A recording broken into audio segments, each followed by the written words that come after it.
4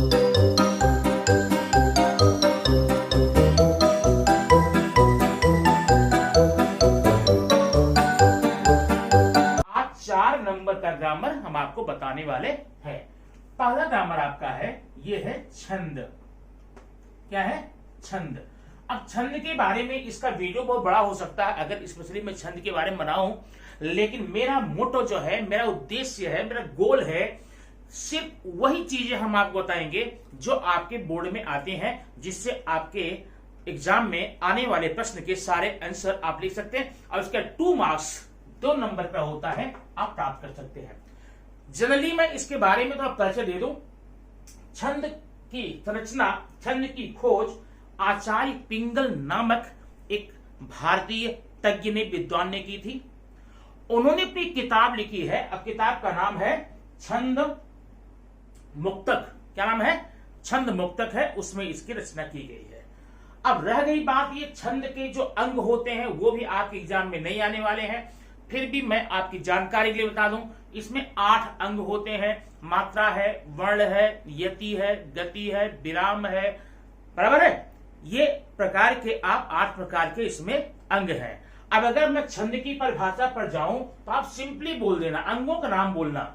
यति, गति, मात्रा, विराम, वर्ण, तुक से बद्ध रचना को छंद कहते हैं। माने ऐसी रचनाएं, ऐसी संरचना, ऐसा उपक्रम जिसमें ये 8 अंग पाए जाएं, उन्हें आप छंद कर सकते हैं। ठीक है। अब ये छंद जो है 4 प्रकार के होते हैं। मात्रिक होता है, वर्णिक होता है, उभय होता है और मुक्तक होता है। लेकिन आपको सिर्फ मात्रिक छंद के बारे में पढ़ना है, वही आपके एग्जाम में आने वाला है।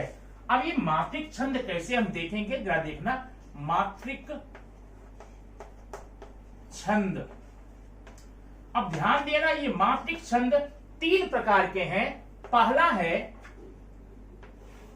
है सममात्रिक छंद, सममात्रिक छंद।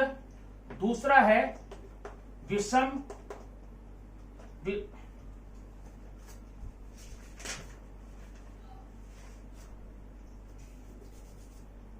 अर्ध सममात्रिक और तीसरा है विषम। अब ध्यान देना, इसमें भी आपको पूरा नहीं पढ़ना है और न तो पूरा बताऊंगा, क्योंकि मैंने कहा है वीडियो आपका शॉर्ट में होगा। और ध्यान रखना, शॉर्ट में होने का मतलब आपके पूरे नंबर बोर्ड में मिलेंगे, इतना ध्यान रखना। अब इन सममात्रिक छंदों में 4 प्रकार हैं। पहला है, जानते कौन? चौपाई,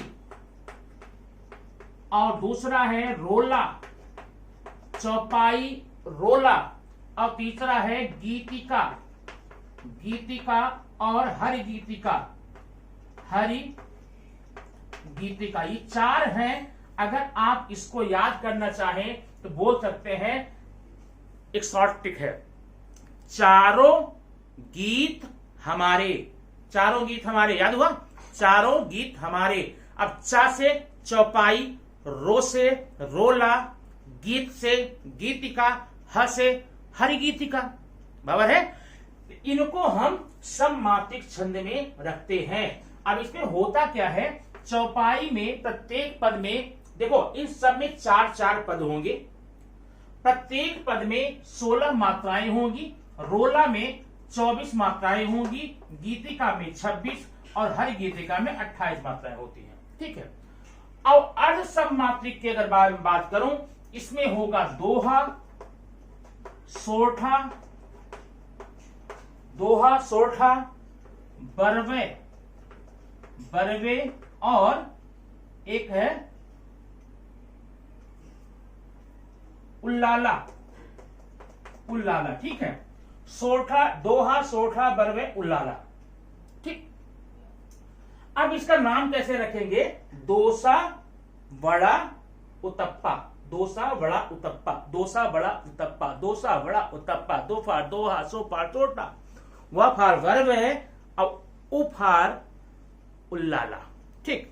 चले, अब आगे मुझे बढ़ना नहीं है, क्योंकि विषम में होता है, कॉम्बिनेशन होता है। एक जगह तो होता है, इसमें क्या बोलते हैं उसको, कहते हैं दोहा और रोला, रोला और सोठा। ये आपके सिलेबस में नहीं है, इसलिए उस पर हम टाइम वेस्ट नहीं करेंगे।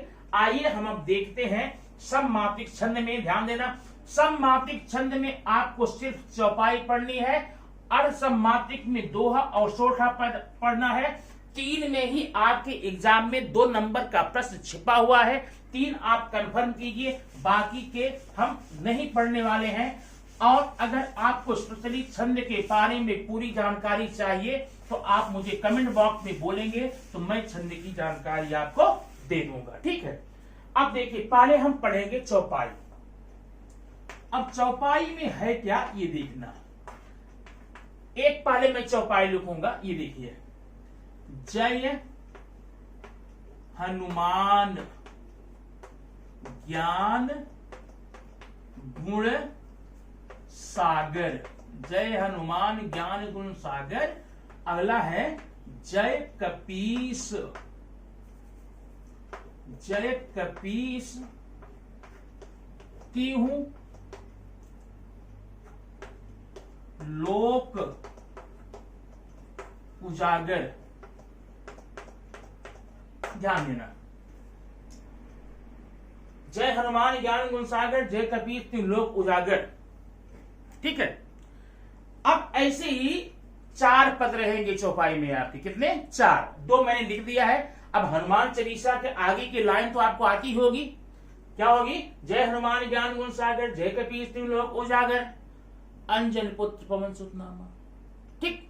अच्छा, अब 2 में मैं बताऊंगा और 2 में आप कंफर्म कर जाएंगे कैसे। सबसे पहले हम इसमें मात्रा गिनेंगे। चौपाई के पहले लक्षण देखिए। चौपाई में 4 चरण होते हैं। कितने? 4 चरण होते हैं। और चौपाई एक सममात्रिक छंद है। चौपाई एक सममात्रिक छंद है।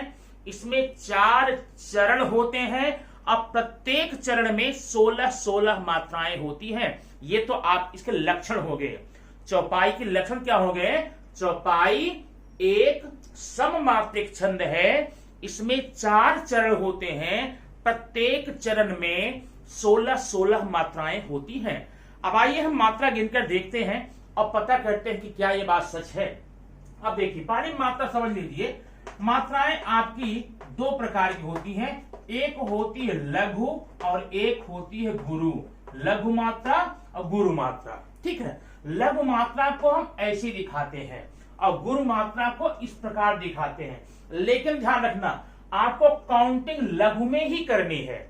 एक गुरु मात्रा में 2 लघु मात्राएं होती हैं। मतलब जहां पर एक गुरु मिलेगा वहां पर आपको 2 लघु करके मानना पड़ेगा। दूसरी बात, लघु गुरु हम कैसे पहचानेंगे? सिंपल सी बात है, जनरली प्रैक्टिकली लेनर्स को जिस शब्द का उच्चारण करने में आपको ज्यादा खींचना न पड़े, जोर न देना पड़े, जहां पर सिंगल लेटर हो वहां पर होता है लघु। एग्जाम्पल, जैसे आप अभी यहां पर लेते हैं, मैंने लिखा ममता, ममता। अब इसको आप कैसे पढ़ते हैं? म ता, यहां आ की मात्रा आ गई। तो अब म छोटे में है, सिंगल में है, लघु मात्रा है। म में लघु मात्रा है और ता में गुरु मात्रा है। अब काउंट कीजिए, 1 2, इसको 2 करके मानिएगा। 1 2 + 2 = 4, माने ममता में 4 मात्राएं हो जाएंगी, ठीक है।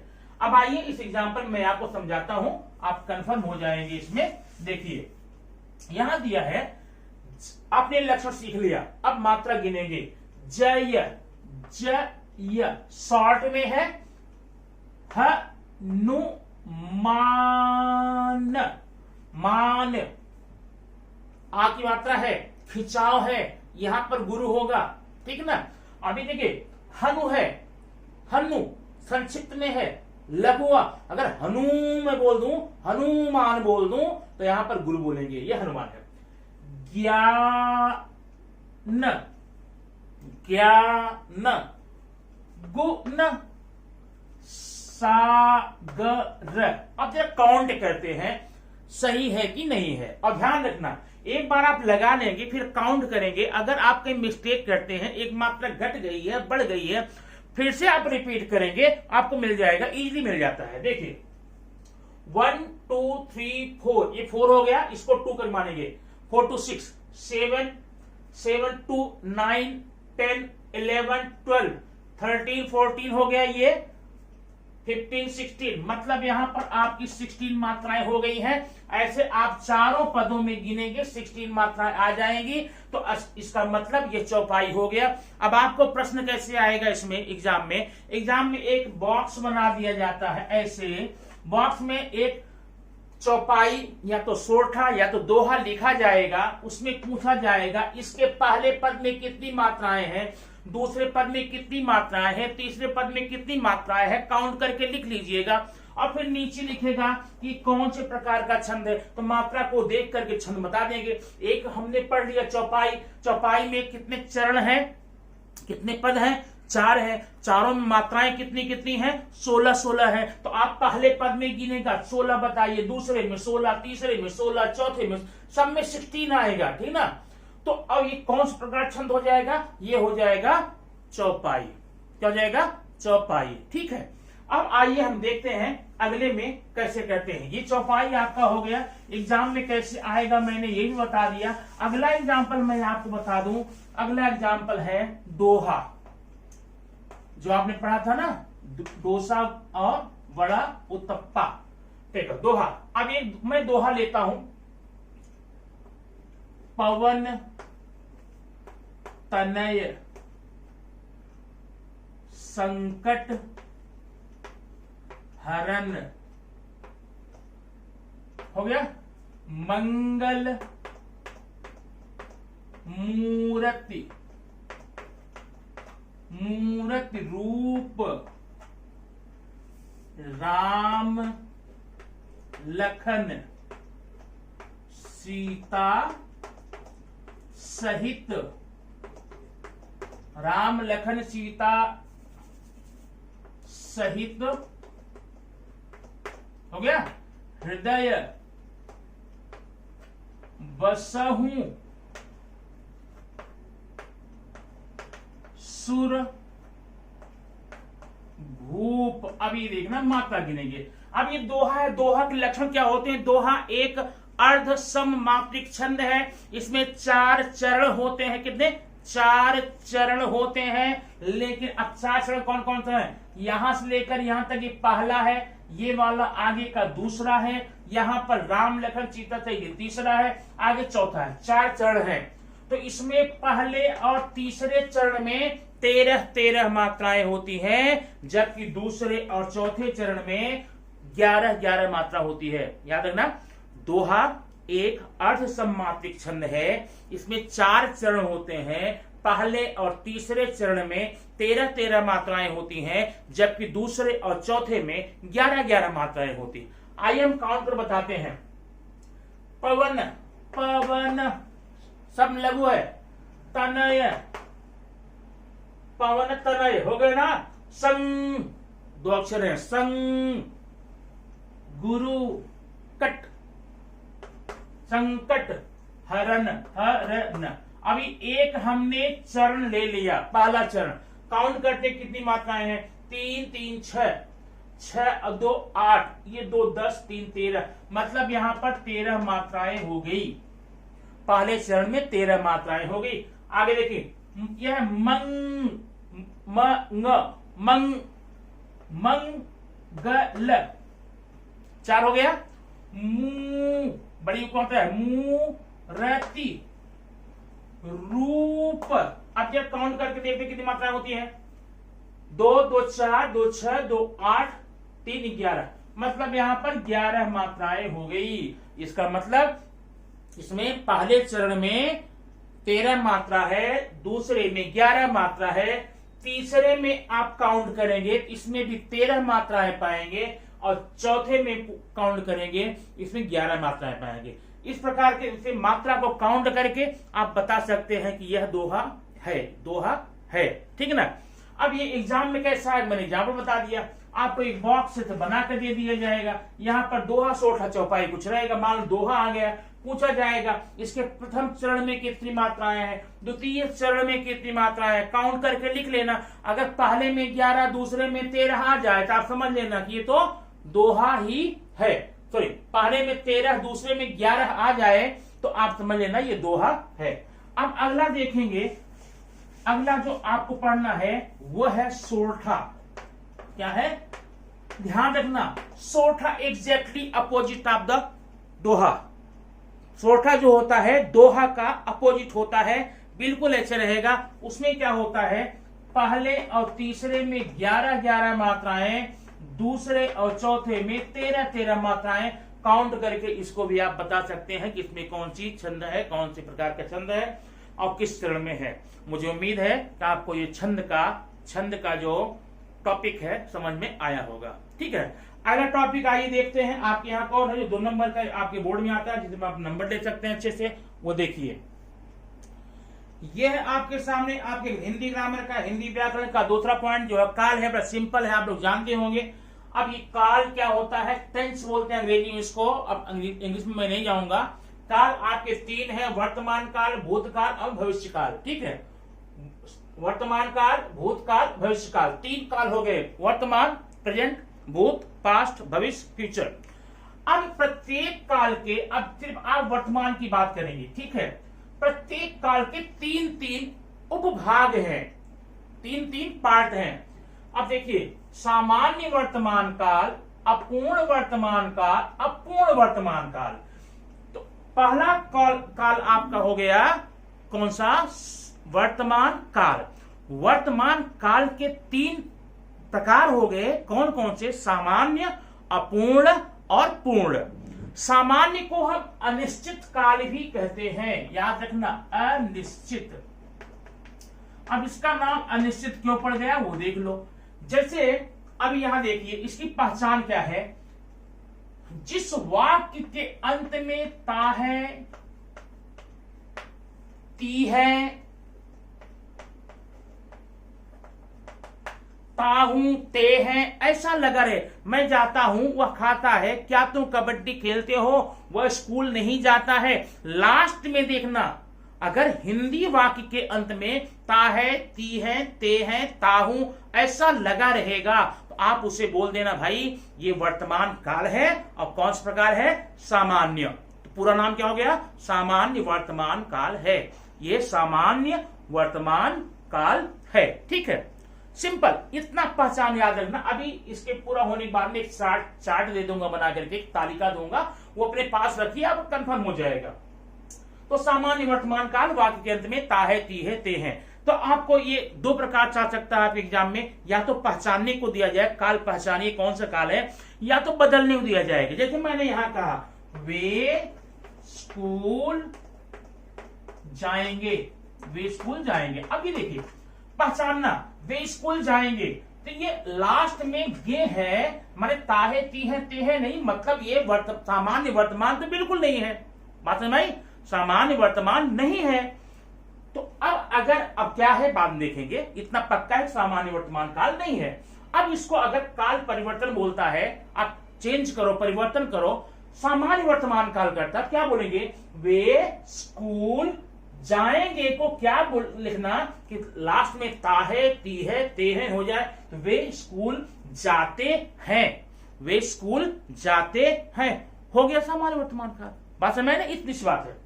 अब ये दूसरा देखना, जिस हिंदी वाक्य के अंत में रहा है, मैं एक ही लिख रहा हूं, बाकी समझ लेना, रहा है, रही है, रहे हैं, रहा हूं, ये लगा रहेगा, उसको बोलेंगे अपूर्ण। अपूर्ण क्यों बोलेंगे, क्योंकि अभी क्रिया जारी है। मैं स्कूल जा रहा हूं, जाने का काम मैंने बंद नहीं किया, मैं आपको पढ़ा रहा हूं, पढ़ाने का काम बंद नहीं किया, अभी कंटिन्यू है, इसलिए क्या बोलते हैं, अपूर्ण। अपूर्ण वर्तमान काल। तो अपूर्ण वर्तमान काल क्या हो गया, जिस हिंदी वाक्य के अंत में रहा है, रही है, रहे हैं लगा रहेगा, वो अपूर्ण हो जाएगा। जैसे अब इसको अगर बनाना हो, वे स्कूल जाएंगे, इसका अपूर्ण वर्तमान क्या काल होगा, वे स्कूल जा रहे हैं, अपूर्ण हो गया। ठीक है, अब तीसरा देखिए, पूर्ण वर्तमान, इसमें लास्ट में चुका है, ध्यान देना, चुका है, चुकी है, चुके हैं, चुका हूं, चुके हो, ऐसा। या फिर ये होता है, या है, या ध्यान देना, इसमें 2 पहचान आएगी, वो मैंने खाना खा लिया है, वो स्कूल चला गया है, माने या है, ये है, या हूं, ठीक ना। मैं खाना खा लिया हूं, मैं सो गया हूं, ऐसे सारे सेंटेंस अगर आते हैं तो हो जाते हैं अपूर्ण वर्तमान काल। अब वे स्कूल जाएंगे, इसका हमें अगर पूर्ण वर्तमान काल करना है तो क्या है, वे स्कूल गए हैं या वे स्कूल जा चुके हैं। अब दोनों यहां पर कर सकते हैं, पूर्ण हो जाएगा। बात समझ भाई। अब आइए हम देखते हैं आपका दूसरा कि भूतकाल में क्या करेंगे। अब ध्यान देना, मैं इसी में बताऊंगा। अगला है भूतकाल, तो इसमें भी सामान्य भूतकाल, अपूर्ण भूतकाल और पूर्ण भूतकाल। तो सामान्य में क्या होगा, जो चीज आपने वहां पर देखी थी, ता है, ती है ना, यहां पर ता था, ती थी, ते थे, वह जाता था, वह खाता था, वह रोता था, वह पढ़ता था। या फिर एक पहचान इसकी और है, या, ये, ये, वो गया, वो सुना, वो पढ़ा, वो रोया, वो कूदा, ऐसा जहां पर आ जाएगा वो हो जाएगा सामान्य भूतकाल। अब इसका पता है सामान्य भूतकाल, वे स्कूल गए, हो गया सामान्य भूतकाल। अब जरा अपूर्ण में देखना, जो चीज आपने प्रेजेंट में देखी थी, मतलब वर्तमान में देखी थी, लगभग वही पर है, बस अंतर क्या है, वहां आपने पढ़ा था, रहा है, रही है, यहां पर रहा था, रही थी, रहे थे, ऐसा आएगा। ठीक, वह जा रहा था, मैं खा रहा था, तुम नहीं सो रहे थे, वे क्यों जा रहे थे, ऐसे वाक्य अगर लास्ट में रहा था, रही थी आ जाते हैं तो वो हो जाता है सामान्य भूतकाल। बराबर है, सॉरी, अब ये अपूर्ण भूतकाल। अब इसमें क्या होगा, चुका था, जैसे आपने वर्तमान में देखा था, चुका है, वो हूं, चुका था, या फिर या था, चुका था, चुकी थी, चुके थे, या था, ई थे, ऐसा, गए थे, ऐसा सेंटेंस रहेगा, हो जाएगा सामान्य। और ये अब पूर्ण भूतकाल। अब वे स्कूल जाएंगे, वे स्कूल जा चुके थे या वे स्कूल गए थे, बराबर है। इस प्रकार आपने देख लिया किसमें, पास्ट में। अभी एक टेबल भी बना के मैं देता हूं आपको। अब जरा देखना अगला क्या है, भविष्य। जिस हिंदी वाक्य के अंत में गा, गे, गी आएगा, वो जाएगा, वो खाएगा, वो नहीं जाएगा, तुम कहां जाओगे, तुम कहां रहोगे, माने अगर हिंदी वाक्य के अंत में गा, गी, गे आ जाता है, आप समझ लेना वो सामान्य भविष्यकाल है। पहचानने के लिए ऐसे पहचान लेना, और किसी सेंटेंस कोई सेंटेंस दिया गया है उसका भविष्यकाल बनाना है सामान्य में, आप वह इस प्रकार से बना सकते हैं। ठीक है। और अपूर्ण में क्या होगा, रहा होगा, ऐसे रहा होगा, रही होगी, रहे होंगे, वो जा रहा होगा, वो खा रहा होगा, ऐसे सेंटेंस अगर कभी आपको आते हैं तो हो जाता है अपूर्ण भविष्यकाल। और इसमें चुका होगा या होगा, जैसे रवि खाना खा चुका होगा या रवि खाना खा लिया होगा, ऐसे में आता है तो वो हो चुका है, क्या हो जाएगा आपका भविष्य काल का पूर्ण पार्ट। ठीक, इस प्रकार आपने तीन टेंस देख लिए। अब आइए मैं आपको एक टेबल बना के देता हूं, टेबल में शॉर्ट में सारी चीजें आपको एक साथ आ जाएंगी, उसे देख करके आप कंफर्म कर सकते हैं। देखिए टेबल इस प्रकार से है, अगले पेज पर टेबल दिखाते हैं। अब ये देखिए आपके सामने आपका टेबल है, इसको आपने जेब में रखिए, अपने दिमाग में रखिए, कहीं भी रखिए। अगर ये टेबल आपका तैयार है तो 2 नंबर पूरा का पूरा आपका ग्रामर आपके बोर्ड एग्जाम में मिल जाएगा। ठीक है ना। टेबल कैसे बना है, अगर एक बार पढ़ करके आप अपनी कॉपी पर ऐसा टेबल बनाने का प्रयास भी करेंगे तो इसका मतलब आपको पक्का आ गया है, समझ में आ गया है। ठीक है, आइए देखते हैं टेबल बना है। देखो 3 काल यहाँ पर है, वर्तमान काल है, भूतकाल है, भविष्यकाल है, और उसके प्रकार यहाँ सामान्य है, अपूर्ण है और पूर्ण है। अब एक एक कर देखते हैं। पर देखिए इसको मिलाइए, यहाँ से वर्तमान काल का सामान्य प्रकार, इसका सामान्य वर्तमान काल, ऐसे पढ़ना, सामान्य वर्तमान काल। इसकी पहचान क्या होती है, हिंदी वाक्य के अंत में ता है, ती है, ते है लगा रहेगा, वो सामान्य वर्तमान काल हो जाएगा। जैसे आप देख सकते हैं, मैं खाना खाता हूं, तुम पत्र लिखते हो, वे स्कूल नहीं जाते हैं, क्या तुम रामायण पढ़ते हो, वे लोग कहां जाते हैं, ऐसा सेंटेंस आपका यहां पर हो जाएगा। दूसरा है अपूर्ण वर्तमान काल, क्या है अपूर्ण वर्तमान काल। अपूर्ण मतलब हिंदी वाक्य के अंत में रहा है, रही है, रहे हैं लगा रहेगा, वो अपूर्ण वर्तमान काल हो जाएगा। जैसे वह जा रहा है, वे सो रहे हैं, हम खा रहे हैं, इस प्रकार से। और अगला है पूर्ण वर्तमान काल। अब इसकी पहचान क्या, सिर्फ पहचान याद रखना, हिंदी वाक्य के अंत में क्या है, चुका है, चुकी है, चुके हैं, या फिर या है, ये है, ये है। एग्जाम्पल बताता हूं, मैंने खाना खा लिया है, मैं खाना खा चुका हूं, बोथ आर सेम। दोनों में क्या होगा, पूर्ण वर्तमान काल हो जाएगा। ठीक है, आइए तीसरे देखते हैं, सामान्य भूतकाल। अब सामान्य भूतकाल में अगर जैसे आपने प्रेजेंट का, जैसे आपने वर्तमान का पढ़ा है, वैसे ही पास्ट का है, बस जहां पर यहां पर है, हो, हूं है, वहां पर था, थे, थी हो जाएगा। देखिए एग्जाम्पल, सामान्य भूतकाल में वाक्य के अंत में ता था, ती थी, ते थे, वो जाता था, वो रोता था, वो सोता था, वे स्कूल नहीं जाते थे, क्या तुम स्कूल जाते थे, या फिर ये पहचान हो सकती है, वो गया था, वो सोया था। ठीक है, इस प्रकार से। दूसरा है अपूर्ण भूतकाल। अपूर्ण मतलब जो अपूर्ण हो, क्रिया जारी हो, चालू हो, कंटिन्यूस बोलते हैं। वो हिंदी वाक्य के अंत में रहा था, रही थी, रहे थे, ऐसा वाक्य आता है, ऐसा पहचान आती है, जैसे वह जा रहा था, खा रहा था, सो रहा था। ठीक है। तीसरा है पूर्ण भूतकाल। पूर्ण भूतकाल में क्या होता है, हिंदी वाक्य अंत में चुका था, चुकी थी, चुके थे, या फिर या था, ई थी, ये थे, वो जा चुका था, मैं खा चुका था। ध्यान देना, प्रेजेंट और पास्ट में, वर्तमान और भूत में सिर्फ अंतर किसका है, जहां पर आपने वर्तमान में है, हो, हूं डाला है, वहीं पर भूत में था, थे, थी हो जाता है। आइए देखो तीसरा, भविष्यकाल।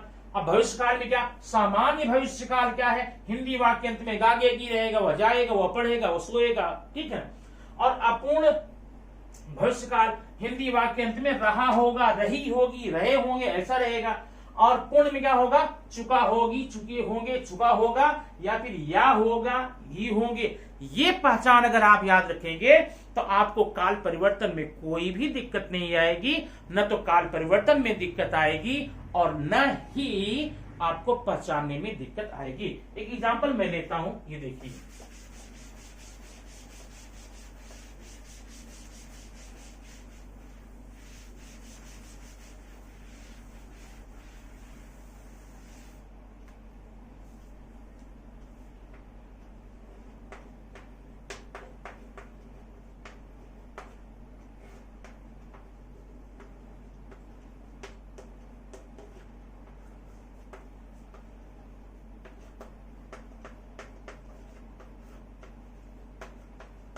ये देखिए, लड़कियां कबड्डी खेलती हैं। पहला काम तो आपको ये हो सकता है कि काल पहचानिए। तो काल पहचानने के लिए सिर्फ आप लास्ट में जाएंगे। लास्ट में क्या, ती है। अब आपने पढ़ा है, जिस हिंदी वाक्य अंत में ता है, ती है, ते है लगा है, वो सामान्य वर्तमान काल होता है। इसका मतलब ये सामान्य वर्तमान काल है। ठीक है। अब देखते हैं बदल करके, इसको हमें बोलना है अपूर्ण भूतकाल। अपूर्ण भूतकाल में बदलना है। आप पहले अपूर्ण भूतकाल दिमाग में लाइए कि अपूर्ण भूतकाल के लास्ट में क्या हुआ करता था। ध्यान रखिए, अपूर्ण भूतकाल के हिंदी वाक्य के अंत में रहा था, रही थी, रहे थे, ये होता था। इसका मतलब इसके लास्ट में हमें कुछ ऐसा करना होगा, रहा था, रही थी, रहे था जाए। लड़कियां कबड्डी खेल रही थी, लड़कियां कबड्डी खेल रही थी, यह पूर्ण भूतकाल हो गया। अब अगर मैं पूर्ण भूतकाल की बात बोलूं तो पूर्ण भूतकाल में क्या होता है, जिस हिंदी वाक्य के अंत में चुका था, चुकी थी, चुके थे, या था, ई थी, ये थे, आए, वो पूर्ण भूतकाल। पहचान याद रखना। अब लड़कियां कबड्डी खेल चुकी थी, नहीं, लड़कियां कबड्डी खेल चुकी थी, हो गया पूर्ण भूतकाल। अब अगर मुझे सामान्य भविष्य बनाना है इसका, तो सामान्य भविष्य में क्या पहचान थी, सामान्य भविष्य में पहचान थी हिंदी वाक्य अंत में गागेगी रहेगा। गागेगी करो, लड़कियां कबड्डी खेलेंगी, लड़कियां कबड्डी खेलेंगी। इस प्रकार निर्देश के आधार पे आप इसको पहचान भी सकते हैं और काल परिवर्तन भी कर सकते हैं। वीडियो आपको कैसा लगा जरूर बताइएगा, और आगे कौन कौन से ग्रामर आपको चाहिए वह कमेंट बॉक्स में लिखकर जरूर दीजिए, ताकि मैं अगला वीडियो आपके लिए तुरंत बना के दे सकूं। Thank you very much.